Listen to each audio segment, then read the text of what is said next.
Time now for Ask the Expert. Getting your finances in order, a top priority for a lot of people as they start the year. Yes, certified financial planner Tony Drake is here with us on some ideas on how to get 2015 started off right.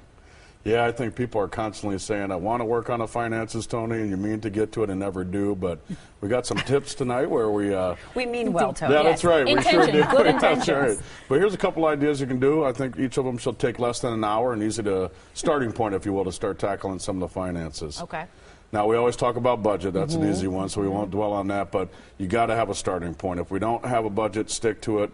Really difficult to maintain any financial plan. So if you make a monthly budget, you can see where your money's going, too. How much you spend on coffee, things like that. Yeah, and for those of us that are a little more technology plugged in nowadays, there's some great apps. Mint is one. They're free. You can link your accounts. It'll actually create your budget for you. It'll show you what you're spending. What do you think about when you think about budgets and, say, using cash versus debit card? It's a great system. For those of us that use a debit or credit card and maybe we buy that extra dress or that extra pair of shoes or things that maybe we shouldn't, it's a great way to put cash in envelopes. Say, this is what I have for the month, and that's that. I like belts and socks, too. See, implicating us women.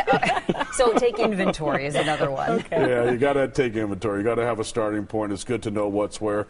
Believe it or not, a lot of folks I meet, they don't know exactly what's where, have it all in one spot. If you don't have a great budget sheet, inventory sheet, we have some tools at our website, wealthwisconsin.com, to help you get started. Let's talk about the big D in the room, creating a debt plan. Yeah, that's tough, isn't it? I mean, especially after the holidays, we're all kind of shocked now looking at what we did, and you got to get your arms around it, though. Knock down those budgets. Great way to start momentum is to start with the smallest ones, pay those off, and then you can continue to pay those off. The sooner we can get that out, especially when we're talking about retarees, if you don't have that extra debt in retirement, you're going to have a lot easier time doing the things you want to do. If I pay that off, can I then buy a dress? That's it. Or maybe cash. shoes for me. Shoes for me.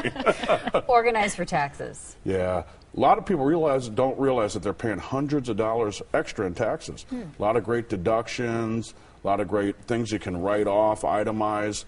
One thing we suggest is having 3 folders. One is for income, one is for deductions and expenses that you can deduct. And when it comes to tax time, it's going to really help us organize that. Otherwise, you get the tax time right. And just think about it when you. I put it all in a drawer and then go Right, that's the hard part. So if you can get organized now for next year, it's going to make a big difference. Can you also talk about, sometimes we have a lot of accounts, money here, money there, combing through your accounts? Yeah, a lot of combing through our accounts, consolidating some of that. Sometimes some of our old 401ks, some of those things can be consolidated and invested properly.